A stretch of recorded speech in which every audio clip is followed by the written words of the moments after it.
ನಮಸ್ಕಾರ, ಕೆಸಿಎನ್ ನ್ಯೂಸ್ಗೆ ಸ್ವಾಗತ. ಮೊದಲಿಗೆ ಹೆಡ್ಲೈನ್ಸ್. ಜಿಲ್ಲೆಯಲ್ಲಿ ಶಾಂತಿ ಕದಡುವ ಸಮಾಜದ್ರೋಹಿ ಶಕ್ತಿಗಳ ವಿರುದ್ಧ ಕಟ್ಟುನಿಟ್ಟಿನ ಕ್ರಮ.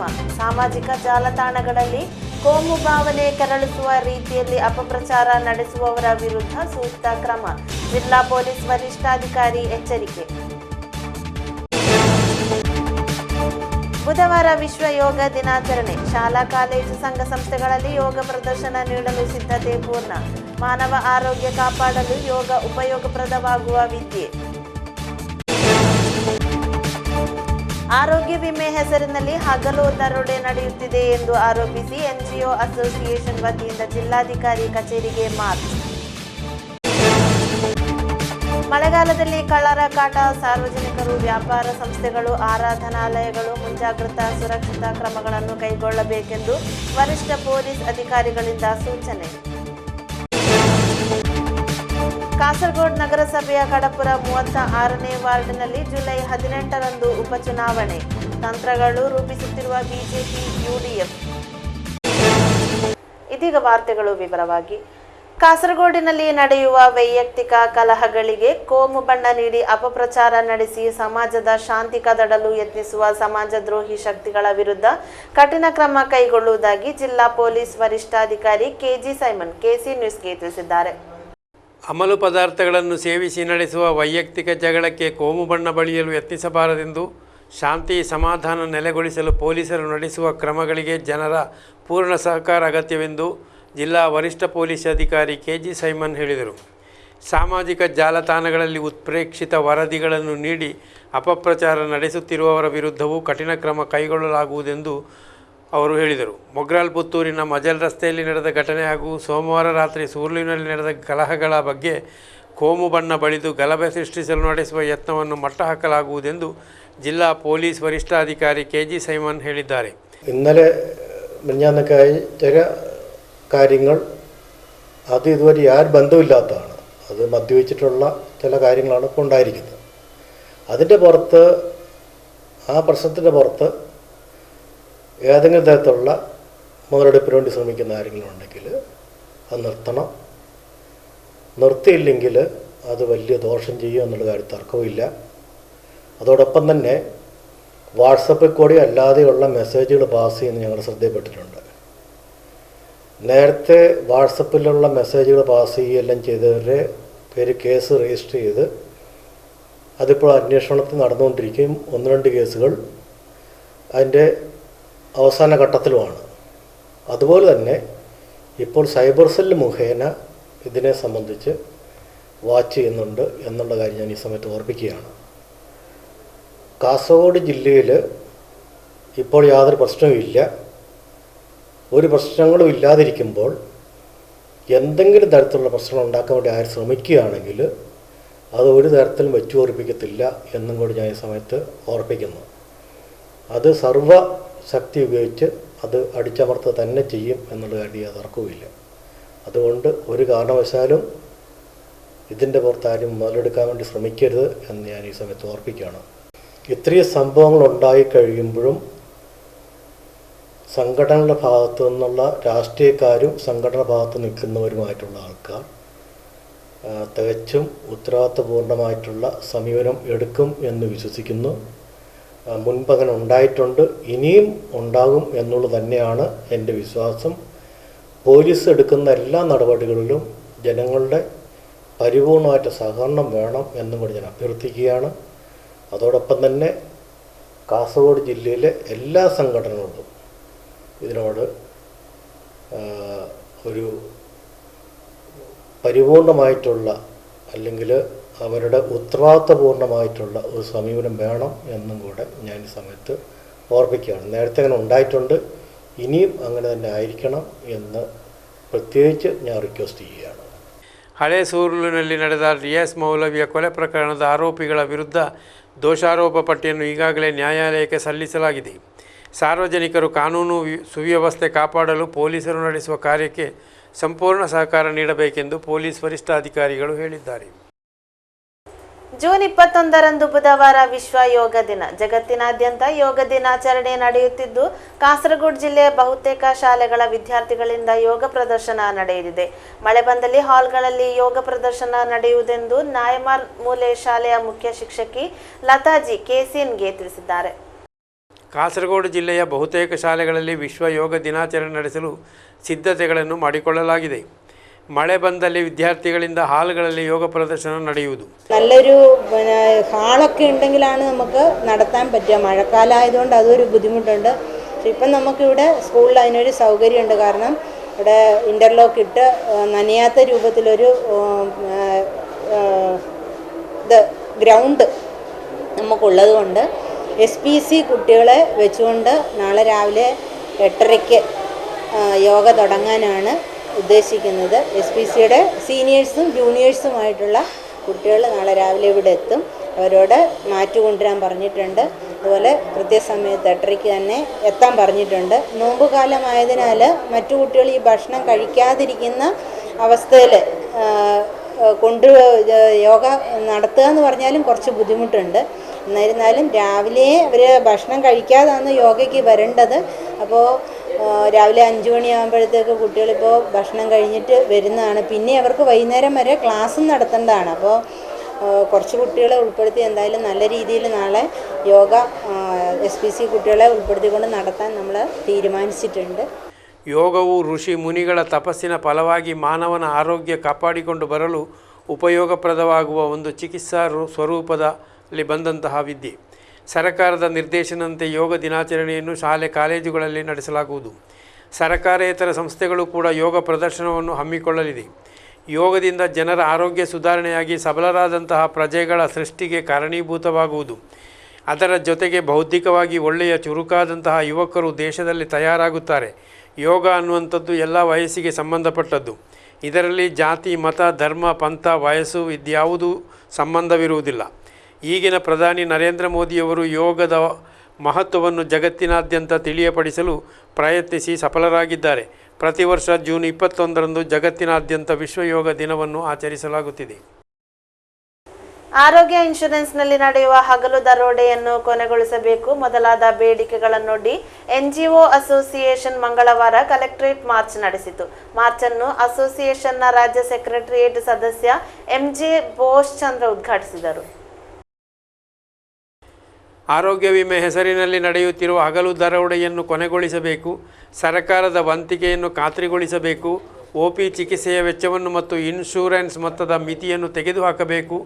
ನೌಕರರ ಮಕ್ಕಳಿಗೆ ಸಂಪೂರ್ಣ ಚಿಕಿತ್ಸಾ ವೆಚ್ಚವನ್ನು ನೀಡಬೇಕು ಮೊದಲಾದ ಬೇಡಿಕೆಗಳನ್ನೊಡ್ಡಿ NGO ಅಸೋಸಿಯೇಷನ್ ವತಿಯಿಂದ ಕಲೆಕ್ಟರೇಟ್ಗೆ ಮಾರ್ಚ್ ನಡೆಸಲಾಯಿತು.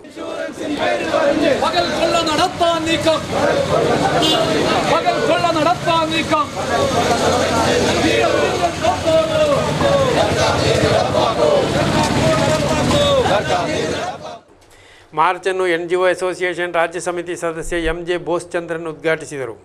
എങ്ങനെയുണ്ട് നമ്മളെ ഭരണം? കുത്തഴിഞ്ഞ വിദ്യാഭ്യാസ വകുപ്പ്. ആരോഗ്യവകുപ്പിൻ്റെ സ്ഥിതി നിങ്ങൾക്കറിയാം. ആരോഗ്യവകുപ്പിൻ്റെ സ്ഥിതി, ആരോഗ്യവകുപ്പിൻ്റെ പേര് മാറ്റേണ്ട സമയമായി. ഇപ്പോൾ അനാരോഗ്യ വകുപ്പായി മാറിയിരിക്കുക.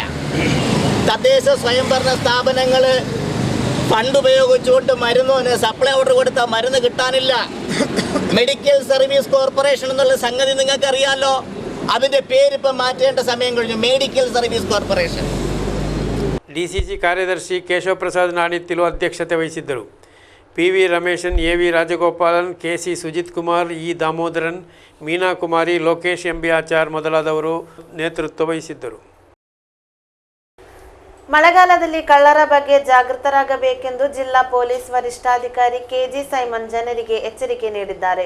ಕಳ್ಳರ ಕಾಟ ಮಳೆಗಾಲದಲ್ಲಿ ಹೆಚ್ಚಾಗಿರುವುದು ಸಾಮಾನ್ಯ. ಸಾರ್ವಜನಿಕರು, ವ್ಯಾಪಾರಿಗಳು, ಆರಾಧನಾಲಯಗಳು ಮುನ್ನೆಚ್ಚರಿಕಾ ಕ್ರಮಗಳನ್ನು ಕೈಗೊಳ್ಳಬೇಕೆಂದು ಜಿಲ್ಲಾ SP ತಿಳಿಸಿದ್ದಾರೆ. ರಾಜ್ಯದಲ್ಲಿ ಮುಂಗಾರು ತೀವ್ರಗೊಂಡ ಹಿನ್ನೆಲೆಯಲ್ಲಿ ಕಳವು ಮೊದಲಾದ ಅಹಿತಕರ ಘಟನೆಗಳು ಹೆಚ್ಚುವ ಸಾಧ್ಯತೆ ಇರುವುದರಿಂದ ಸಾರ್ವಜನಿಕರು, ವ್ಯಾಪಾರಿ ಸಂಸ್ಥೆಗಳು, ಆರಾಧನಾಲಯಗಳು, ಹಣಕಾಸು ಸಂಸ್ಥೆಗಳು ಮೊದಲಾದವುಗಳ ಸುರಕ್ಷತೆಯನ್ನು ಮುಂದಿಟ್ಟುಕೊಂಡು ಮುನ್ನೆಚ್ಚರಿಕೆ ನಿರ್ದೇಶನಗಳನ್ನು ಪಾಲಿಸಬೇಕು ಎಂದು ಜಿಲ್ಲಾ ಪೊಲೀಸ್ ವರಿಷ್ಠಾಧಿಕಾರಿ KG ಸೈಮನ್ ತಿಳಿಸಿದ್ದಾರೆ. ರಾತ್ರಿ ವೇಳೆಗಳಲ್ಲಿ ಮನೆ ಹೊರಗಿನಿಂದ ದೊಡ್ಡ ಶಬ್ದ ಇತ್ಯಾದಿ ಕೇಳಿಬಂದರೆ ಯಾವುದೇ ಕಾರಣಕ್ಕೆ ಬಾಗಿಲು ತೆಗೆಯಬಾರದು. ಸಂಶಯಾಸ್ಪದವಾಗಿ ಏನಾದರೂ ಕಂಡುಬಂದರೆ ಪರಿಸರ ನಿವಾಸಿಗಳಿಗೆ ಫೋನ್ ಮೂಲಕ ತಿಳಿಸಬೇಕು. ವ್ಯಾಪಾರಿಗಳು ವ್ಯಾಪಾರ ಸಂಸ್ಥೆಗಳ ಭದ್ರತೆ ಖಾತರಿಪಡಿಸಬೇಕು. ಹಣಕಾಸು ಸಂಸ್ಥೆಗಳು, ಜ್ಯುವೆಲ್ಲರಿ ಆರಾಧನಾಲಯಗಳಿಗೆ ಸಂಬಂಧಿಸಿದ ಸಮಿತಿಗಳು ಕಡ್ಡಾಯವಾಗಿ ಸೆಕ್ಯೂರಿಟಿ ವ್ಯವಸ್ಥೆ ಮಾಡಬೇಕು ಎಂದು ಜಿಲ್ಲಾ ಪೊಲೀಸ್ ವರಿಷ್ಠಾಧಿಕಾರಿ ಹೇಳಿದ್ದಾರೆ. ಪೊಲೀಸರ ಸೇವೆ ಅಗತ್ಯವಿದ್ದರೆ ಸಮೀಪದ ಪೊಲೀಸ್ ಠಾಣೆಗೆ ಮಾಹಿತಿ ನೀಡಬೇಕು ಎಂದು ಅವರು ತಿಳಿಸಿದ್ದಾರೆ. ಮುಂಗಾರು ಮಳೆ ಆರಂಭಗೊಂಡ ಬಳಿಕ ಜಿಲ್ಲೆಯಲ್ಲಿ ಈ ತನಕ 4 ಮಂದಿ ದುರಂತ ಮರಣವನ್ನಪ್ಪಿದ್ದು 89 ಮನೆಗಳಿಗೆ ಹಾನಿಗೊಂಡಿವೆ ಎಂದು ಜಿಲ್ಲಾಧಿಕೃತರು ತಿಳಿಸಿದ್ದಾರೆ. ಈವರೆಗೆ ಒಟ್ಟು 17 ಲಕ್ಷಕ್ಕೂ ಮಿಕ್ಕಿ ನಷ್ಟ ಉಂಟಾಗಿದೆ ಎಂದು ಜಿಲ್ಲಾಡಳಿತ ತಿಳಿಸಿದೆ. ಮುಂಗಾರು ಮಳೆ ಆರಂಭಗೊಂಡ ಬಳಿಕ ಜಿಲ್ಲೆಯಲ್ಲಿ 4 ಮಂದಿ ವಿವಿಧ ದುರಂತಗಳಿಂದಾಗಿ ಸಾವನ್ನಪ್ಪಿದ್ದಾರೆಂದು ಜಿಲ್ಲಾಧಿಕೃತರು ತಿಳಿಸಿದ್ದಾರೆ. ಜಿಲ್ಲೆಯಲ್ಲಿ ಇಲ್ಲಿಯ ತನಕ 577.7 ಮಿಲಿಮೀಟರ್ ಮಳೆ ಲಭಿಸಿದೆ. ಕಳೆದ 24 ಗಂಟೆಗಳಲ್ಲಿ 22.5 ಮಿಲಿಮೀಟರ್ ಮಳೆಯಾಗಿದೆ. ಬಿರುಸಿನ ಗಾಳಿ ಮಳೆಗೆ ಜಿಲ್ಲೆಯಲ್ಲಿ 89 ಮನೆಗಳು ಕುಸಿದಿವೆ. ಈ ಪೈಕಿ 28 ಮನೆಗಳು ಸಂಪೂರ್ಣ ಧರಾಶಾಹಿಯಾಗಿದ್ದು 61 ಮನೆಗಳಿಗೆ ಆಂಶಿಕವಾಗಿ ಹಾನಿಯಾಗಿವೆ. ಕಳೆದ 24 ಗಂಟೆಗಳಲ್ಲಿ 2 ಮನೆಗಳು ಸಂಪೂರ್ಣವಾಗಿ ಹಾಗೂ 2 ಮನೆಗಳು ಭಾಗಶಃವಾಗಿಯೂ ಕುಸಿದಿವೆ. ಜಿಲ್ಲೆಯಲ್ಲಿ ಒಟ್ಟು 17,17,435 ರೂಪಾಯಿಗಳಷ್ಟು ನಷ್ಟ ಉಂಟಾಗಿದೆ ಎಂದು ಅಂದಾಜಿಸಲಾಗಿದ್ದು, ಕಳೆದ 2 ದಿನಗಳಲ್ಲಿ 74,000 ರೂಪಾಯಿಗಳ ಹಾನಿ ಸಂಭವಿಸಿದೆ. ಜಿಲ್ಲೆಯಲ್ಲಿ ಮರಳು ಸಾಗಾಟ ವ್ಯಾಪಕ ರೀತಿಯಲ್ಲಿ ನಡೆಯುತ್ತಿದೆ. ರಾತ್ರಿ ಹಗಲೆನ್ನದೇ ನಡೆಯುತ್ತಿರುವ ಮರಳು ಸಾಗಾಟವನ್ನು ನಿಯಂತ್ರಿಸುವಲ್ಲಿ ಪೊಲೀಸರು ಮತ್ತು ಅಧಿಕೃತರು ವಿಫಲರಾಗುತ್ತಿದ್ದಾರೆಂದು ಆರೋಪಗಳು ಕೇಳಿಬರುತ್ತಿದೆ. ಇದರಿಂದಾಗಿ ಗಂಭೀರ ಪರಿಸರ ಸಮಸ್ಯೆ ನಿರ್ಮಾಣವಾಗುತ್ತಿದೆ. ಇದನ್ನು ತಡೆಯಲು ಕಟ್ಟುನಿಟ್ಟಿನ ಕ್ರಮ ಕೈಗೊಳ್ಳಬೇಕಾಗಿದೆ. ಜಿಲ್ಲೆಯಲ್ಲಿ ಮಳೆ ಬಿರುಸುಗೊಳ್ಳುತ್ತಿರುವಂತೆ ರಾತ್ರಿ ಹಗಲೆನ್ನದೇ ಮರಳು ಸಾಗಾಟ ವ್ಯಾಪಕಗೊಳ್ಳುತ್ತಿದೆ. ರಾತ್ರಿ ವೇಳೆ ಟಿಪ್ಪರ್ ಲಾರಿಗಳಲ್ಲಿ ಮರಳು ಸಾಗಾಟ ಮಾಡಲಾಗುತ್ತಿದೆ. ಹಗಲು ಬೈಕ್ಗಳಲ್ಲಿ ತಲುಪಿ ಮರಳು ಸಾಗಾಟ ತಂಡದವರು ಮರಳನ್ನು ಸಾಗಿಸುತ್ತಿರುವುದು ಕೂಡ ಸಾಮಾನ್ಯವಾಗಿದೆ. ಚೆಂಬರಿಕ, ಕೀಳೂರು ಮೊದಲಾದ ಪ್ರದೇಶಗಳಲ್ಲಿ ಮರಳು ಸಾಗಾಟ ಈಗ ತೀವ್ರಗೊಂಡಿದೆ. ಮರಳು ಸಾಗಾಟ ನಿರಂತರವಾಗಿ ನಡೆಯುತ್ತಿರುವ ಹಿನ್ನೆಲೆಯಲ್ಲಿ ಕರಾವಳಿ ಪ್ರದೇಶ ನಿವಾಸಿಗಳು ಭಯಾತಂಕದಲ್ಲಿ ಕಳೆಯುತ್ತಿದ್ದಾರೆ. ಮಳೆಗಾಲವಾದ್ದರಿಂದ ಸಮುದ್ರದಲ್ಲಿ ಕಡಲ್ಕೊರೆತ ತೀವ್ರಗೊಳ್ಳುತ್ತಿದ್ದು ಕರಾವಳಿ ಪ್ರದೇಶಕ್ಕೆ ಹಾನಿ ಉಂಟು ಮಾಡುವ ಸ್ಥಿತಿ ನಿರ್ಮಾಣವಾಗಿದೆ. ಸಮುದ್ರ ತೀರದಿಂದ ಮರಳು ತೆಗೆಯುವುದು ಗಂಭೀರ ಪರಿಸರ ಸಮಸ್ಯೆಯನ್ನು ಸೃಷ್ಟಿಸಬಹುದು ಎಂದು ಊರವರು ಆತಂಕ ವ್ಯಕ್ತಪಡಿಸುತ್ತಾರೆ. ಕರಾವಳಿ ಪ್ರದೇಶದ ಬಾವಿಗಳಲ್ಲಿ ಉಪ್ಪು ನೀರು ತುಂಬಿರುವುದರಿಂದ ಆರೋಗ್ಯ ಸಮಸ್ಯೆ ಕೂಡ ಸೃಷ್ಟಿಯಾಗುತ್ತಿದೆ. ಮರಳು ಸಾಗಾಟ ವ್ಯಾಪಕವಾಗಿ ನಡೆಯುತ್ತಿರುವ ಬಗ್ಗೆ ಅಧಿಕಾರಿಗಳಿಗೆ ದೂರು ನೀಡಿದ್ದರೂ ಯಾವುದೇ ಕ್ರಮ ಉಂಟಾಗಿಲ್ಲವೆಂದು ಕಡಲ ತೀರದ ನಿವಾಸಿಗಳು ದೂರಿದ್ದಾರೆ. ಕಾಸರಗೋಡು ನಗರಸಭೆಯ ಕಡಪುರ 36ನೇ ವಾರ್ಡಿಗೆ ಜುಲೈ 18ರಂದು ಉಪಚುನಾವಣೆ ನಡೆಯಲಿದೆ. ಬಿಜೆಪಿ ಕೌನ್ಸಿಲರ್ ಪ್ರೇಮಾ ಅವರ ನಿಧನದಿಂದಾಗಿ ತೆರವಾದ ಈ ವಾರ್ಡಿನ ಉಪಚುನಾವಣೆಗೆ ಬಿಜೆಪಿ ತಂತ್ರಗಳನ್ನು ಹೆಣೆಯುತ್ತಿದೆ. ಯುಡಿಎಫ್ ಕೂಡ ಈ ವಾರ್ಡನ್ನು ಮರಳಿ ಪಡೆಯಲು ತೀವ್ರ ಯತ್ನ ನಡೆಸಲಿದೆ. ಕಾಸರಗೋಡು ನಗರಸಭೆಯ ಕಡಪುರ 36ನೇ ವಾರ್ಡಿನಲ್ಲಿ ಉಪಚುನಾವಣೆ ಜುಲೈ ತಿಂಗಳ 18ರಂದು ನಡೆಯಲಿದೆ. ಕಡಪುರ ದಕ್ಷಿಣ ವಾರ್ಡ್ ಆಗಿರುವ ಇಲ್ಲಿನ ಕೌನ್ಸಿಲರ್ ಪ್ರೇಮಾ ಅವರ ನಿಧನ ಹೊಂದಿದ ಹಿನ್ನೆಲೆಯಲ್ಲಿ ಈ ಸ್ಥಾನ ಖಾಲಿ ಬಿದ್ದಿತ್ತು. ಇದರಿಂದಾಗಿ ಮಹಿಳಾ ಮೀಸಲು ವಾರ್ಡ್ ಆಗಿರುವ ಕಡಪುರ ಸೌತ್ ವಾರ್ಡ್ಗೆ ಜುಲೈ 18ರಂದು ಚುನಾವಣೆ ನಡೆಸಲಾಗುತ್ತಿದೆ. ಜೂನ್ 30ರಂದು ನಾಮಪತ್ರ ಸಲ್ಲಿಸಲು ಕೊನೆಯ ದಿನವಾಗಿದೆ. ಜುಲೈ 1ರಂದು ನಾಮಪತ್ರಿಕೆಗಳ ಸೂಕ್ಷ್ಮ ಪರಿಶೀಲನೆ ನಡೆಯುವುದು. ಜುಲೈ 3 ನಾಮಪತ್ರಿಕೆ ಹಿಂತೆಗೆಯಲು ಕೊನೆಯ ದಿನವಾಗಿದೆ. ಜುಲೈ 19ರಂದು ಮತ ಎಣಿಕೆ ನಡೆಯುವುದು. ಕಳೆದ ಬಾರಿ ಕಾಂಗ್ರೆಸ್ಸಿನ ಜಿ ನಾರಾಯಣನ್ ಜಯಗಳಿಸಿದ ಈ ವಾರ್ಡಿನಲ್ಲಿ ಈಗಿನ ನಗರಸಭೆಗೆ ನಡೆದ ಚುನಾವಣೆಯಲ್ಲಿ ಮಹಿಳಾ ಮೀಸಲು ಕ್ಷೇತ್ರವಾದ ಹಿನ್ನೆಲೆಯಲ್ಲಿ ಬಿಜೆಪಿಯ ಪ್ರೇಮಾ ಅವರು 73 ಮತಗಳ ಅಂತರದಿಂದ ಜಯಗಳಿಸಿದ್ದರು. ಈ ವಾರ್ಡನ್ನು ಉಳಿಸಿಕೊಳ್ಳುವ ನಿಟ್ಟಿನಲ್ಲಿ ಬಿಜೆಪಿ ಚುನಾವಣಾ ತಂತ್ರಗಳನ್ನು ಹೆಣೆಯುತ್ತಿದೆ. 4 ಮಂದಿಯ ಹೆಸರು ಬಿಜೆಪಿಯ ಪರಿಶೀಲನೆಯಲ್ಲಿದೆ. ಆದರೆ ಈ ವಾರ್ಡನ್ನು ಮರಳಿ ಪಡೆಯಲು ಕಾಂಗ್ರೆಸ್ ಕೂಡ ತಯಾರಿ ಆರಂಭಿಸಿದೆ. 38 ಸದಸ್ಯರ ಕಾಸರಗೋಡು ನಗರಸಭೆಯಲ್ಲಿ ಯುಡಿಎಫ್ಗೆ 20 ಸ್ಥಾನಗಳು ಲಭಿಸಿವೆ. ಈ ಎಲ್ಲ ಸ್ಥಾನಗಳು ಮುಸ್ಲಿಂ ಲೀಗಿನದ್ದಾಗಿದೆ. ಬಿಜೆಪಿಗೆ 14 ಸದಸ್ಯರಿದ್ದು ಪ್ರೇಮಾ ಅವರ ನಿಧನದಿಂದಾಗಿ 13ಕ್ಕೆ ಇಳಿದಿತ್ತು. ಎಡರಂಗಕ್ಕೆ 1 ಸ್ಥಾನವಿದೆ. ಗಾಯಗೊಂಡ ಬಾಲಕಿಯನ್ನು ಕೊಂಡೊಯ್ಯುತ್ತಿದ್ದ ಕಾರು ಮಂಜೇಶ್ವರದ ಉದ್ಯಾವರದ ಹೆದ್ದಾರಿಯಲ್ಲಿ ನಿಲ್ಲಿಸಲಾಗಿದ್ದ ಪಿಕಪ್ ವ್ಯಾನಿಗೆ ಡಿಕ್ಕಿ ಹೊಡೆದು ಕಾರು ಸಂಪೂರ್ಣ ನಜ್ಜುಗುಜ್ಜಾದ ಘಟನೆ ನಡೆದಿದೆ. ಕಾರಿನಲ್ಲಿದ್ದವರು ಸಣ್ಣ ಪುಟ್ಟ ಗಾಯಗಳಿಂದ ಪಾರಾಗಿದ್ದು ಬಾಲಕಿಯನ್ನು ಬೇರೊಂದು ವಾಹನದಲ್ಲಿ ಮಂಗಳೂರಿನ ಆಸ್ಪತ್ರೆಗೆ ಕೊಂಡೊಯ್ಯಲಾಗಿದೆ.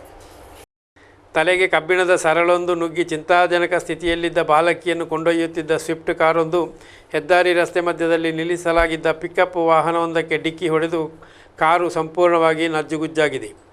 ಮೊರತಣೆ ನಿವಾಸಿ ಹನೀಫಾ ಎಂಬವರ ಪುತ್ರಿ ಅಸ್ನಾ ಎಂಬಾಕೆಗೆ ಮನೆ ಪರಿಸರದಲ್ಲಿ ಕಬ್ಬಿಣದ ಸರಳೊಂದು ತಲೆಭಾಗಕ್ಕೆ ನುಗ್ಗಿ ಗಾಯಗೊಂಡಿದ್ದಳು. ಈಕೆಯನ್ನು ಕೊಂಡೊಯ್ಯುತ್ತಿದ್ದ ಕಾರು ಅಪಘಾತಕ್ಕೀಡಾಗಿದೆ. ಮಂಜೇಶ್ವರ ಕುಂಜತೂರು ಸಲಫಿ ಮಸೀದಿಯ ರಾಷ್ಟ್ರೀಯ ಹೆದ್ದಾರಿ ಪಕ್ಕದಲ್ಲಿ ಕಾರ್ಯಾಚರಿಸುತ್ತಿರುವ ಫರ್ನಿಚರ್ ಅಂಗಡಿಯೊಂದರ ಮಾಲಕನ ಪಿಕಪ್ ವಾಹನವನ್ನು ಅಂಗಡಿಯ ಮುಂಭಾಗದ ರಾಷ್ಟ್ರೀಯ ಹೆದ್ದಾರಿ ಮಧ್ಯೆ ನಿಲ್ಲಿಸಲಾಗಿತ್ತೆಂದು ಅಪಘಾತಕ್ಕೀಡಾದ ಕಾರು ಚಾಲಕ ದೂರಿದ್ದಾನೆ.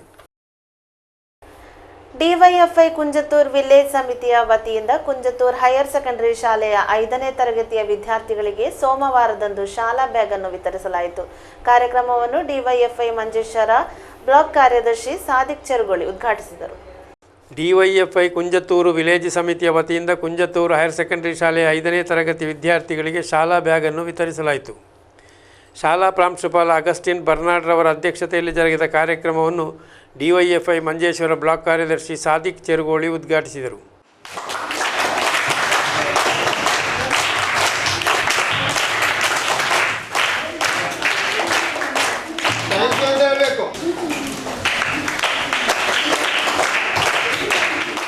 ഇവിടെ വന്നപ്പോൾ ഇവിടുത്തെ പ്രിൻസ് പറഞ്ഞു, നിങ്ങൾ ഒരു പുതിയതായി 5ാം ക്ലാസ്സിലൊക്കെ ചേരുന്ന കുട്ടികൾക്ക് പഠനോപകാരം കുറവാണ്, അതുകൊണ്ട് നിങ്ങൾ ഡിവൈഎഫ്ഐ സഹായിക്കണമെന്ന് പറഞ്ഞതുകൊണ്ട് ഇവിടെ വരികയും അതിൻ്റെ ഭാഗമായി പഠനോപകരണങ്ങൾ കൊടുക്കുന്ന ഒരു യോഗത്തിലാണ് ഞാൻ ഇന്ന് ഇവിടെ ഒരുമിച്ച് കൂടിയിട്ടുള്ളത്.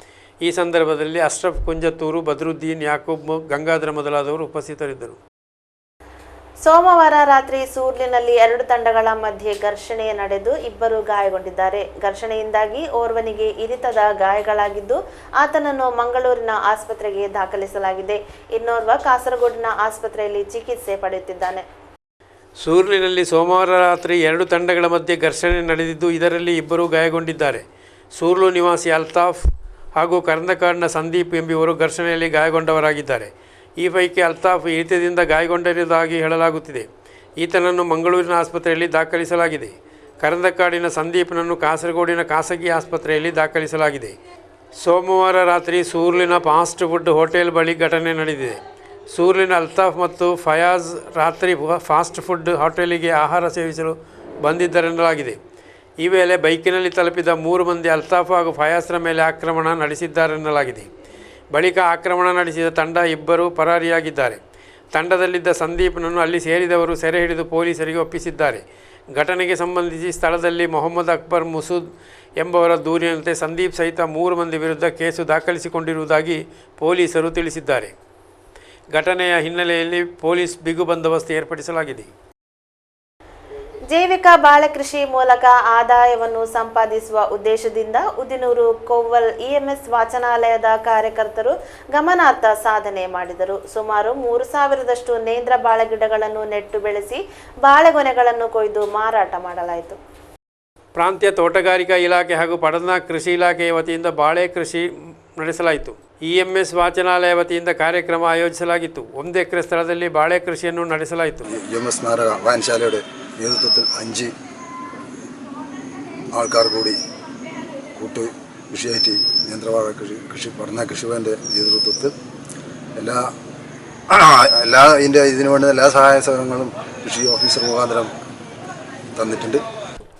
ರಂಜಾನ್ ತಿಂಗಳಲ್ಲಿ ಕೊಯ್ಲಿಗೆ ಸರಿಯಾಗುವ ರೀತಿಯಲ್ಲಿ ಬಾಳೆ ಕೃಷಿ ನಡೆಸಿದ ಕಾರಣ ಮಾರುಕಟ್ಟೆಯಲ್ಲಿ ಇದಕ್ಕೆ ಒಳ್ಳೆಯ ಕ್ರಯ ಲಭಿಸಿತು. ಜೈವಿಕ ರೀತಿಯಲ್ಲಿ ಬೆಳೆಸಿದ ನೇಂದ್ರ ಬಾಳೆಹಣ್ಣಿಗೆ ಬೇಡಿಕೆದಾರರು ಸಾಕಷ್ಟಿದ್ದಾರೆ. ಕೃಷಿಕರಾಗಿರುವ ಕೆವಿ ನಾರಾಯಣನ್, ಪಾಲಾಯಿ ಬಾಲನ್, ಮಿತ್ತನ್ ನಾರಾಯಣನ್, ಕೆವಿ ಭಾಸ್ಕರನ್ ಮೊದಲಾದವರು ಉಪಸ್ಥಿತರಿದ್ದರು. ಕೊನೆಯಲ್ಲಿ ಮತ್ತೊಮ್ಮೆ ಹೆಡ್ಲೈನ್ಸ್. ಜಿಲ್ಲೆಯಲ್ಲಿ ಶಾಂತಿ ಕದಡುವ ಸಮಾಜದ್ರೋಹಿ ಶಕ್ತಿಗಳ ವಿರುದ್ಧ ಕಟ್ಟುನಿಟ್ಟಿನ ಕ್ರಮ. ಸಾಮಾಜಿಕ ಜಾಲತಾಣಗಳಲ್ಲಿ ಕೋಮು ಭಾವನೆ ಕೆರಳಿಸುವ ರೀತಿಯಲ್ಲಿ ಅಪಪ್ರಚಾರ ನಡೆಸುವವರ ವಿರುದ್ಧ ಸೂಕ್ತ ಕ್ರಮ.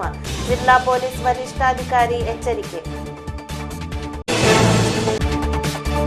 ಬುಧವಾರ ವಿಶ್ವ ಯೋಗ ದಿನಾಚರಣೆ. ಶಾಲಾ ಕಾಲೇಜು ಸಂಘ ಸಂಸ್ಥೆಗಳಲ್ಲಿ ಯೋಗ ಪ್ರದರ್ಶನ ನೀಡಲು ಸಿದ್ಧತೆ ಪೂರ್ಣ. ಮಾನವ ಆರೋಗ್ಯ ಕಾಪಾಡಲು ಯೋಗ ಉಪಯೋಗಪ್ರದವಾಗುವ ವಿದ್ಯೆ. ಆರೋಗ್ಯ ವಿಮೆ ಹೆಸರಿನಲ್ಲಿ ಹಗಲು ದರೋಡೆ ನಡೆಯುತ್ತಿದೆ ಎಂದು ಆರೋಪಿಸಿ ಎನ್ಜಿಒ ಅಸೋಸಿಯೇಷನ್ ವತಿಯಿಂದ ಜಿಲ್ಲಾಧಿಕಾರಿ ಕಚೇರಿಗೆ ಮಾರ್ಚ್. ಮಳೆಗಾಲದಲ್ಲಿ ಕಳ್ಳರ ಕಾಟ. ಸಾರ್ವಜನಿಕರು, ವ್ಯಾಪಾರ ಸಂಸ್ಥೆಗಳು, ಆರಾಧನಾಲಯಗಳು ಮುಂಜಾಗ್ರತಾ ಸುರಕ್ಷತಾ ಕ್ರಮಗಳನ್ನು ಕೈಗೊಳ್ಳಬೇಕೆಂದು ವರಿಷ್ಠ ಪೊಲೀಸ್ ಅಧಿಕಾರಿಗಳಿಂದ ಸೂಚನೆ. ಕಾಸರಗೋಡು ನಗರಸಭೆಯ ಕಡಪುರ 36ನೇ ವಾರ್ಡ್ನಲ್ಲಿ ಜುಲೈ 18ರಂದು ಉಪಚುನಾವಣೆ. ತಂತ್ರಗಳು ರೂಪಿಸುತ್ತಿರುವ ಬಿಜೆಪಿ ಯುಡಿಎಫ್. ವಾರ್ತೆಗಳು ಮುಕ್ತಾಯವಾಯಿತು. ವಂದನೆಗಳು.